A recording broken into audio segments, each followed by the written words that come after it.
মোংলায় নৌবাহিনীর হাতে আটক হওয়া ১৪ ভারতীয় জেলেকে জেল হাজতে প্রেরণ করেছে পুলিশ।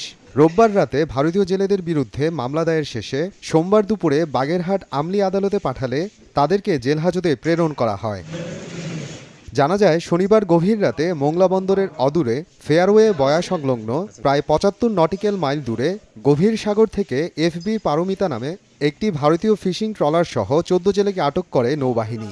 বঙ্গোপসাগরের বাংলাদেশ জলসীমায় অবৈধ অনুপ্রবেশ করে মাছ শিকারের দায়ে তাদেরকে আটক করা হয়। বাংলাদেশের সামুদ্রিক জলসীমায় অবৈধভাবে ভারতীয় জেলেরা অনুপ্রবেশ করার কারণে বাংলাদেশ নৌবাহিনী কর্তৃক আটককৃত একটি ভারতীয় ট্রলার, সেই ট্রলারে ১৪ জন ভারতীয় জেলে আছে, তাদেরকে আটক করে আমাদের বাংলাদেশ নৌবাহিনী আমাদের নৌবাহিনী বেজে আনছে। বোটে প্রায় ৩৯ ক্যারেটের মতো মাছ আছে।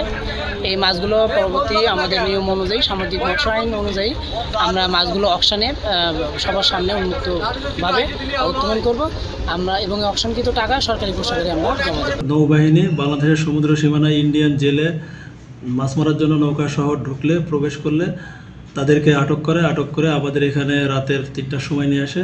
এই সংক্রান্তে মামলা রুজু হয়েছে। তবে জেলেদের দাবি, ভুলে বাংলাদেশের সীমানায় ঢুকে পড়লে নৌবাহিনী তাদের আটক করেছে। লম্বা জাল মেরেছিলাম, ভাসানেছিলাম, ভাসতে ভাসতে আমরা বাংলাদেশ বর্ডারের ভিতরে চলে এসেছি। আসার পরে দেখি আমাদের নেভি তাড়াতে আমরা তাড়াচ্ছি, ছুটতে দেখি মেশিন ফলস হয়ে গেছে। তারপরে আমাদেরকে ধরে নিয়ে আসে। 7 কিলোমিটার 10 কিলোমিটার হবে। এবার বাংলাদেশের ফৌজগার্ড আমাদের তাড়া করেছে, আমরা ভয়ে ইঞ্জিন বাড়িয়ে চলে যাচ্ছিলাম, সেই সময় আমাদের ইঞ্জিন ফলস করে গেছে, মানে আমাদের ইঞ্জিন আগুন ধরে গেছে, আমরা যেতে পারিনি, খারাপ হয়ে গেছে, যেতে আমাদেরকে ধরে নেয়। এর আগে গত ১৪ জুলাই বঙ্গোপসাগরের বাংলাদেশ জলসীমা থেকে ২টি ভারতীয় ট্রলার সহ ৩৪ জেলেকে আটক করে নৌবাহিনী। সময় সংবাদ, মোংলা।